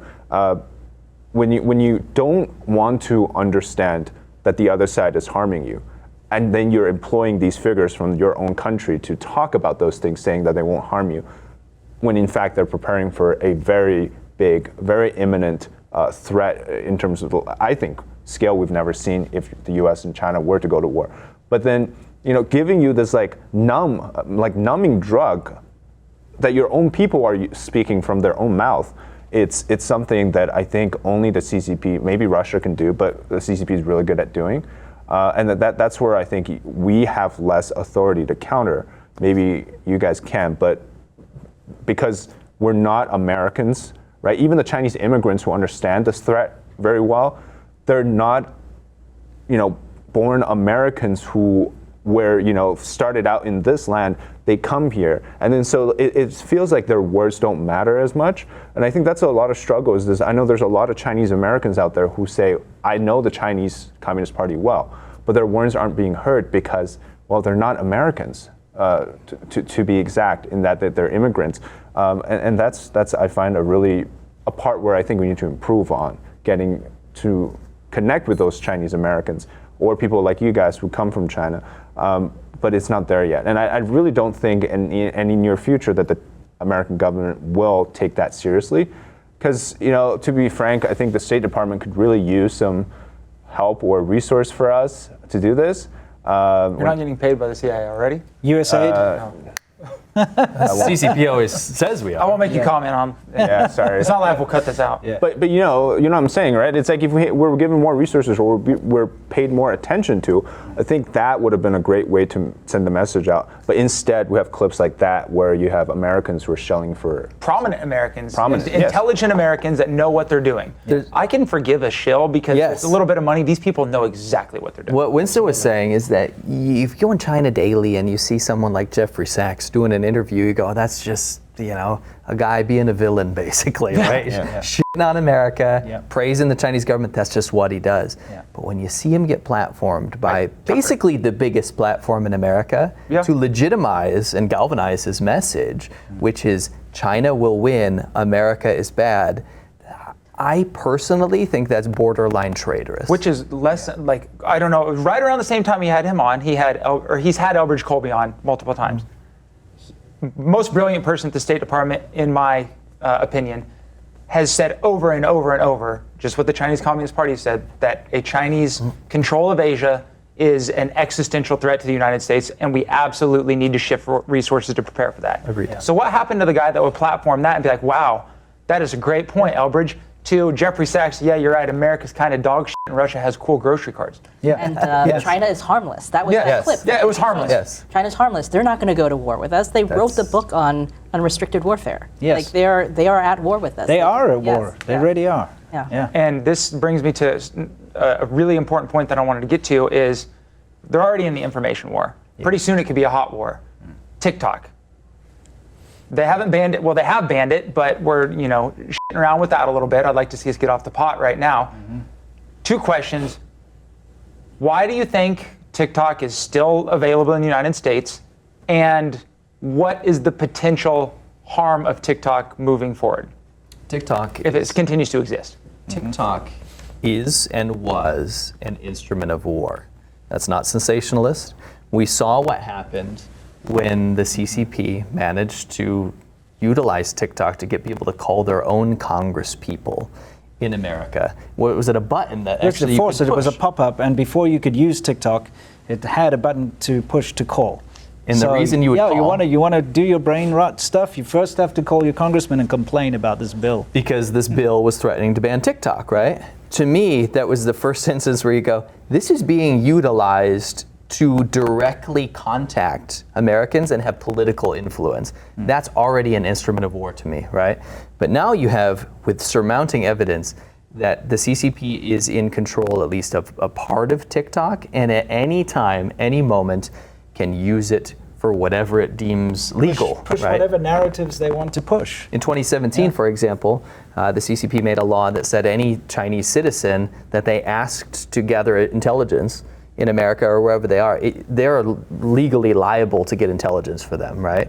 TikTok's the same thing. If you have a part CCP-owned app that has access to hundreds of millions of Americans that they can turn on like that, imagine if they invade Taiwan. They could quite literally get rid of any piece of critical content overnight and then push huge campaigns, which we've already seen them do with other issues, to TikTok feeds to make it the only thing that the vast majority of Americans see to form, shape, and control their opinion about the invasion of Taiwan, and then potentially, if it goes into a hot war with the US, demoralize almost every single American to the point where they don't want to participate or back their own government.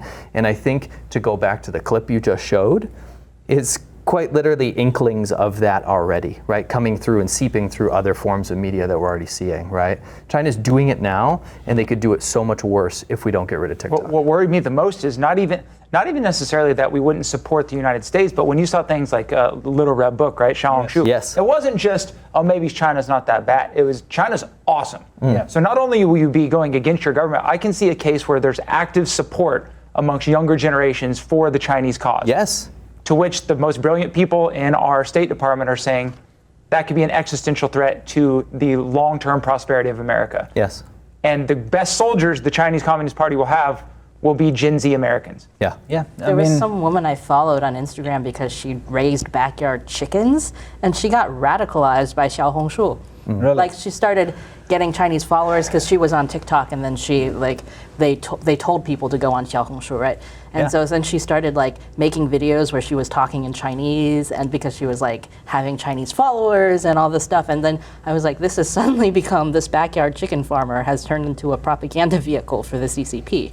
You know, it was interesting. Oh, go ahead. Okay, just like you said, TikTok told people to go and join Little Red Book, they renamed it Red Note overnight to try and get away from the negative connotations. And there was so much gaslighting about Yes. Red Book, Yes. where they were, Financial Times wrote an article where they were like, oh, it doesn't mean Mao's Little Red Book, because that's not what people call it in China, and it absolutely Everybody, is. my wife uses Little Red Book, and she knows that it's about the Mao Zedong Little Red Book. Everybody uses Little Red Book. But the problem with Little Red Book, or Xiaohongshu, Red Note, is that it is a curated view of what China is.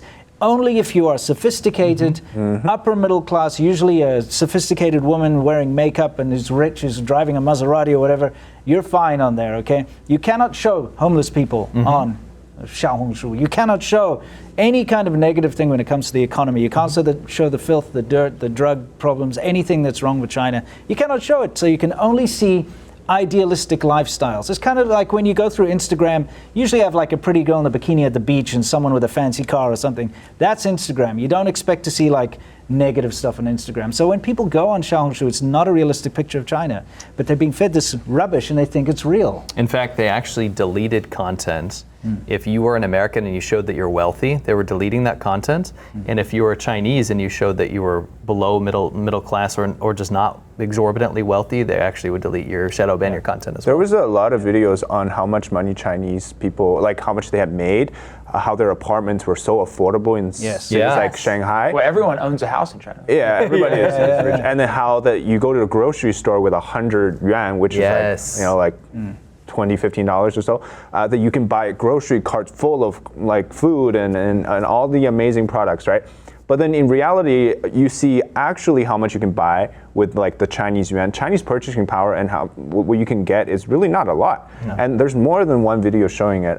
But they do this because I don't understand why we don't believe stuff we see on Instagram, but then when we download another app, somehow that becomes a reality. Because it's foreign. Yeah. And in America, we're taught to be kind of, I think, polite and tolerant of other cultures. So if you don't understand that culture, you can't, if you're racist if you try to criticize it or even second guess it, right? Yeah, true. But then when you do criticize that, they call you an extreme, you have an extreme view on China, or it's always negative about China. You're extremists and we're racists if we say anything, right? Yeah, exactly. Yeah, the TikTok thing with the tariff war was really interesting too. I'm glad we're back. I want to get to that too. Yeah, because it was like, okay, now you have these videos where these Chinese like factory people are saying, oh, well, we make Gucci, we make like Hermes. Like, they're all lying. Yes. That's the thing. None of those things are made in China, but they claim they are. And then there's this authoritative AI voice that's saying that like China's actually the one making all these things, and then they just send it to Europe, and so they're really redirecting your anger about high prices and like saying it's the West that's the problem, right? Like China is just trying to help you have cheap. Altruism to them. Yes, yes. Isn't it funny that they targeted European brands and I know. American ones? Because it's like, those are the people you're having the trade war with. Why are you throwing all these European brands under the bus? Because foreigners are foreigners. Yeah, and it's so interesting how many people bought that. The thing that it just, again, it was an argument eating itself is, and again, I think it's probably very clear I'm a Trump supporter for the most part, but then I see him launch this tariff war on China and I'm fully in support of it. But then I see him refuse to ban TikTok, which is being used as a medium to undermine the tariffs that he instituted. It's a psyop. TikTok is a psyop. Yes, it is. Get rid of TikTok. Yes. 100%. Anyone with a clear mind will know that this is a bad idea. The Communist Party has control over every single Chinese company. It's built into the law. TikTok belongs to ByteDance. ByteDance is a Chinese company. The Communist Party can walk in there and say, give me the location and the IP address and whatever of this person, and turn on their camera and their microphone so I can listen to it. And they have to do it. We already have documentation that they went after journalists who were looking into track their TikTok, IP right? They were address. trying to track them. Their counter is that, oh, well, we came to an agreement that will store data on American shores, In right? Texas. In Texas, right here, right? But the problem is, the internet doesn't matter. You can access anything from anywhere. The engineer said the code was changing so fast from day to day, they had no idea what they were even looking at. I'm just going to devil's advocate and say that, okay, that it's all safe. Americans' data is safe now, right? Does that mean that the CCP can't go into the ByteDance office and say, okay, algorithm, now literally show pro-China war propaganda? That part hasn't been solved. No. You know? Oh yeah, definitely. And what was the news that came out today, that there are these hidden, like, secret communication channels in power inverters and made solar in China? panels, And solar panels. So there are these parts of solar panels, wind turbines, EV batteries that are controlled, like you use them to remotely control the device. And there are the ones made in China, they found hidden communication devices in there, which means that China could shut off your solar grid. They could shut off your wind turbines, like all of this renewable energy that we very gullibly brought to China, and they stole the IP from American companies and then basically decimated the market otherwise by undercutting the prices supported by state subsidies. So now no one else can make solar panels except China, and then they've got these hidden backdoors in all of them. So if they can do that with solar panels. It's totally random, right? That just happened? That just happened, right? I'm so glad you brought that up, because we keep bringing up these different points. And we used to be able to spend a year kind of honing in a big thing that CCP is doing, like Uyghurs, right? The Uyghur genocide, talk about that for a year. Now it's getting so difficult to cover because there's almost a new PSYOP every month. The red note migration, the solar panels. DeepSeek. It's like I can't keep up. If we're not aware, but at this point, that China's already using unrestricted warfare on the U.S., you got to be stupid to me. I'm sorry. I mean, so you mentioned Xiaohongshu, you mentioned DeepSeek, we've talked about Xiaomi cars, but it's like Apple, it's also American companies. And that is Google, whoever. But then we've all, from time to time, and depend on things like YouTube or different platforms to get our message out. And we here have obviously dealt with our share of censorship for a variety of reasons that probably differ from you, but I know all of you have dealt with censorship because of the content that you talk about. So could you just kind of let our audience know your struggles with that? Big time. I mean, First of all, in the early days, China had a very effective way of censoring what we said, and that was to mass flag our videos. And we found instructions on Chinese forums that targeted specifically my videos and your videos at some point, but they had like pictures because a lot of the Chinese internet warriors, keyboard warriors as they call them, they couldn't speak English, right? So they would have screenshots. You are true. Yeah, exactly. Yes. And they would show a step-by-step procedure, and they'd say, go to his channel, go to his latest video, you click on this little icon, you go down to here, you say report it, and then they say copy and paste this reason, and it would be like, this shows danger towards children, or this is violence, or something about sexual this or that. They'd always find like the worst things, and then they'd have these tutorials on how to mass flag my videos, and it worked. My videos would get demonetized. My videos would get suppressed. My videos would actually get taken down. And so they used to do that for the longest time, and they used to brigade and downvote brigade and stuff. And YouTube finally cottoned on to that kind of thing, right? And they stopped that. And after a while, that wasn't effective anymore. But then they found other ways, like manipulating search results. Right now, and I checked it again in the hotel, I went on the TV, I searched China, and hundreds of videos scroll down, and you don't see a Lao 86 video, you don't see a Serpents a Day video, you don't see the China Show video. You see the Bloomberg's China Show, which they copied our name, the little buggers, yes, in Minecraft. But you don't see a China Uncensored video. What you see is Chongqing, the biggest city you never heard of. You see living in China, USA versus China. 8 times. Yes, 8 times. Like Drew Binsky's videos. Yes, that's what you see. You see pro-China propaganda. And I mean, of course, you'll get your normal news cycle stuff. You'll see something from CNN. You'll see all the usual news stuff, but that's because they've got a good partnership with YouTube. But to find, we only talk about China, okay? I've got videos that have got millions of views, so do you. Our stuff doesn't turn up, but you'll see like a 3-year-old video from a shill that's got like 500 views turns up in the search results for China. This is being manipulated. There's search results that are coming up. So again, there won't be one video from us if you search China. There will be search results of videos with 0 views. Like they came out 2 days ago and they haven't gotten 1 view yet. Yeah. Something's weird. Yeah. So I don't know if YouTube is willingly complicit in this. I think the Chinese Communist Party, like always, has found a way to manipulate the system, and it's probably through some kind of SEO, something along those lines. Well, I mean, the CCP brags about being in every Western company already. Who would think of all the... And I know this was kind of a sticking point, is the looking for espionage through college students that came from China. Yeah. And that became a big problem. And I think, correct me if I'm wrong, they stopped it because of sort of racial discrimination accusations. Yeah. Why, again, that's using our open society against us. Now, why not, like we saw at Stanford, why not flood a ton of people in that are going to end up getting jobs in Palo Alto, end up getting jobs in Silicon Valley? So I don't want to call them accusations, but to posit that as something that might be happening doesn't seem out of the realm of possibility. Of course they're doing that. There was a Twitter whistleblower that came out before X that said that there were... Well, no, this was when it was Twitter. So Okay. Can say that, right? Yeah, so it was before Elon bought it. So a whistleblower came out and talked about, among other things, that there are CCP spies embedded inside Twitter in different groups, and they, Makes sense. So if it's in Twitter or X, of course it's in I see a lot of YouTube. Chinese propaganda on X. Yeah, Twitter has also... X is hotbed. so bad. That's my entire... And it's because I engage with them, so it keeps pushing it. I love But that. that's my I don't. I engage with that a lot. And the propagandists and state media propagandists and state officials have Twitter accounts. Pushing Mao Zedong's speeches from the Korean War. I was like, what am I seeing right now? Isn't it crazy that a country that you're not allowing your own citizens to access Twitter, they're banned. And people have been arrested who've used a VPN to make a post on Twitter. They've been taken away and disappeared.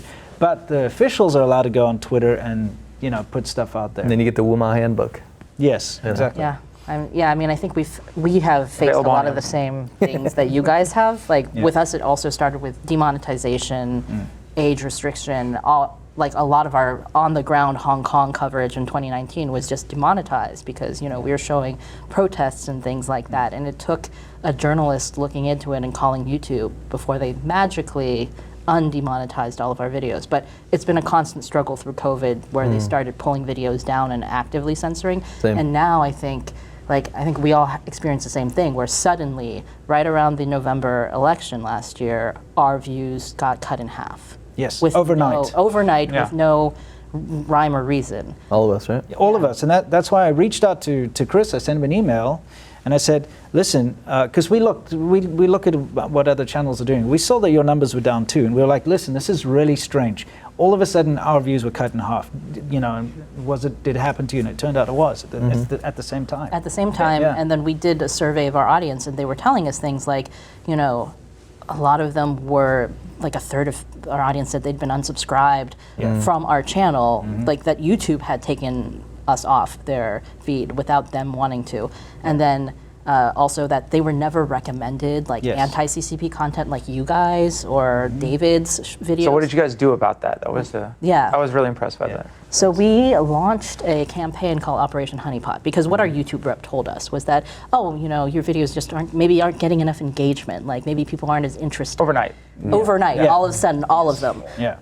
But because they were saying the engagement's the key, right? We're like, okay, well, we will call your bluff on this. We will get our audience to engage. We told our audience to like put a honeypot emoji in the comments to show us that you are engaging with our content, and then, you know, we'll see if this makes a difference in terms of like, and then we started getting people commenting that like, I thought you guys quit making videos. I haven't seen your videos in months or years. You know, like I didn't know that you guys were still around. So it actually did have an effect where like suddenly it was coming up in people's feeds because there was a little bit more engagement, but it was obviously still incredibly suppressed. You know, there is something important I forgot to mention is at the time when our videos, and we had a discussion, we did a little video together and stuff, but at the time when our views got cut in half and you searched China and you couldn't find anything from any of our channels, they were buried, even if you go down to the bottom, none of them would turn up.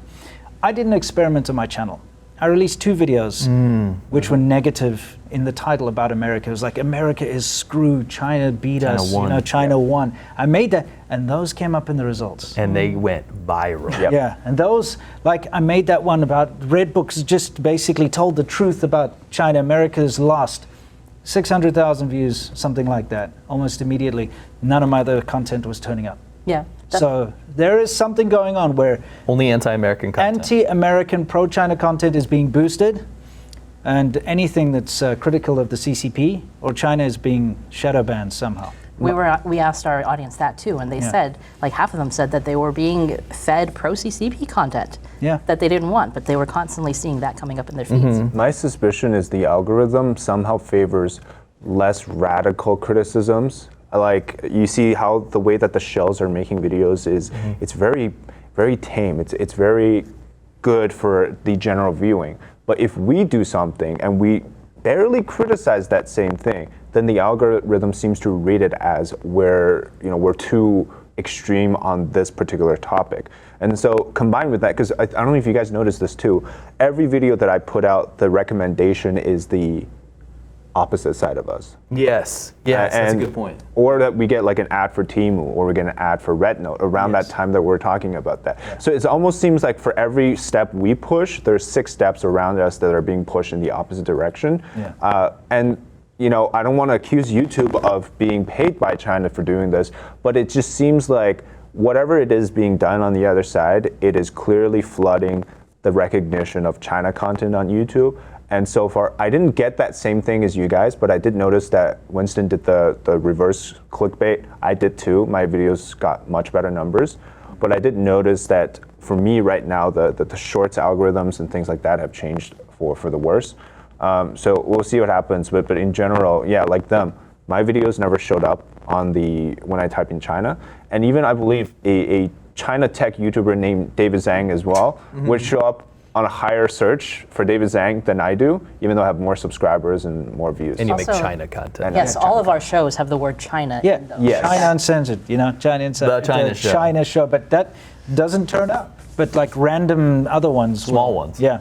So that brings me to this last point. I think I'm glad that we get to do it here because we've been fortunate enough to move off YouTube in a lot of ways and work on Rumble, which is great for, China and Russia banned them too, so, you know. Sure. It is what it is. But if you wanted to get your one word out that you want people to know about what's going on with the China situation to people that might never get the chance to hear from you otherwise, what's the one thing each of you would want them to know? China's out to eat your lunch, honestly. China at the moment it's not your friend. China's not this utopia that they make it out to be. And if you're buying into the propaganda and you think that China is a better solution to where you are, it's better than where you live. You know, it looks nicer, it looks cleaner, it looks more high tech. You know, everybody looks pretty and beautiful. Remember that you're being fed a very curated image of what China really is. That's not the reality of China.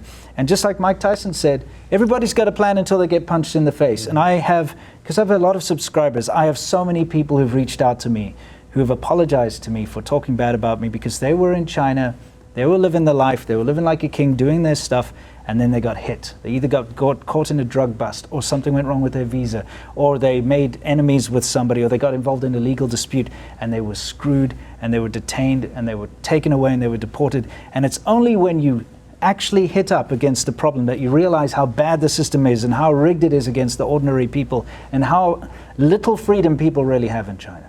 Yeah.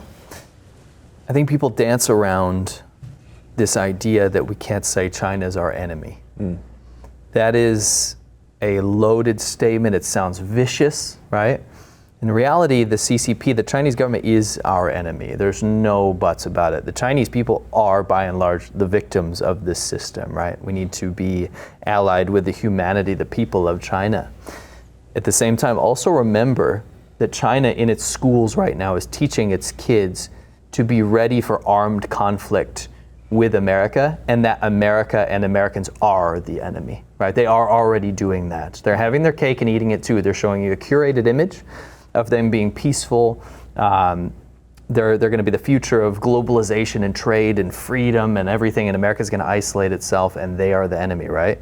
So there's two images that they're portraying. One domestically in China, which is of hate and that America is bad, and then to the rest of the world that China is the alternative and it's peaceful and it's wonderful, right? China is currently involved in unrestricted warfare. They're in our power grids, they're in our water systems, they have hacked our governments, they have hacked our telecoms, almost every single telecom in America, right?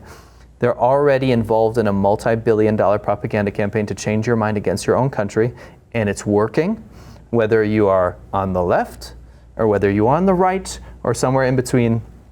China's not on your team. China's against your team. If you are a Westerner that believes in democratic ideals, or if you are somebody around the world that believes that people should have a say in anything, China is your enemy. It is the enemy. And that's just the be-all and end-all of it. Donald Trump, don't trust China. China's asshole. Yes, I was waiting for it. But I mean, I think the fundamental idea for Americans to understand is that when we say China, we mean the CCP. Of course. And the Chinese people are, like you mentioned, the victims. But unfortunately, what the CCP has done is they tried to be the representative of the Chinese, of China, right?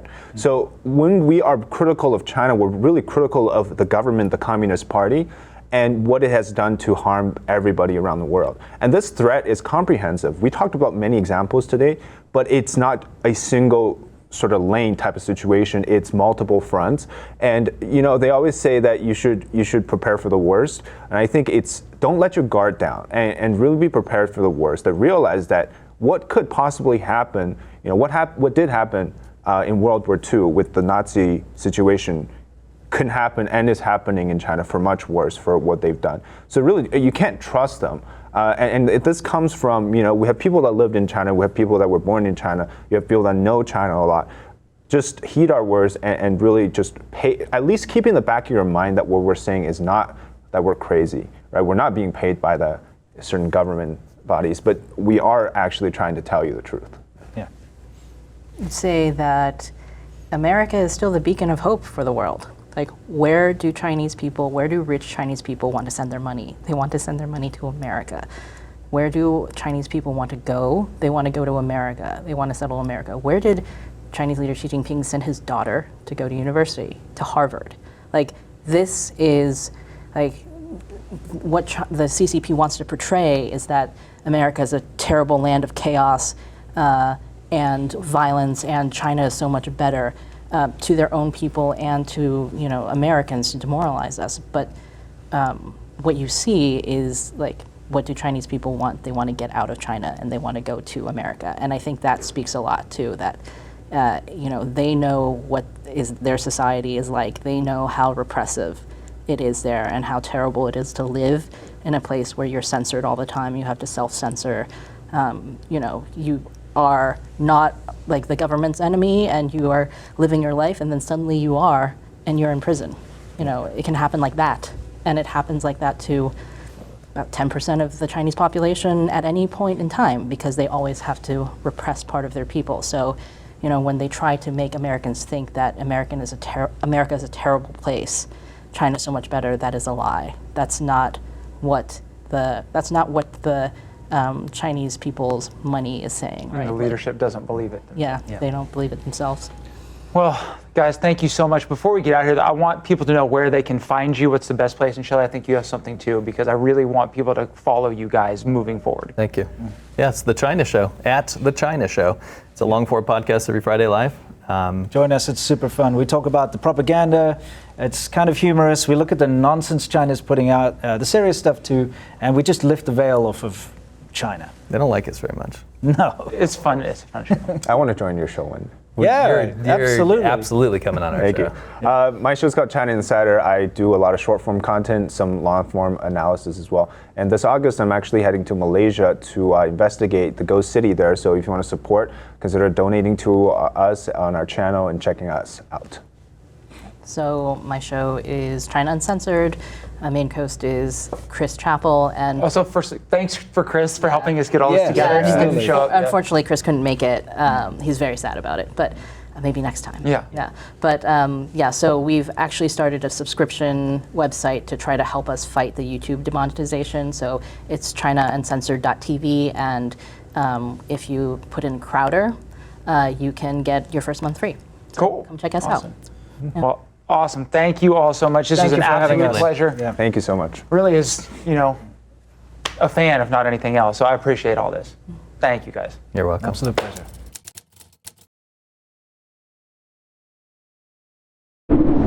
Click Rumble Premium and join now for $99 annually or $9.99 a month to get the entirely ad-free experience and an ever-expanding roster of content, creators, and free speech.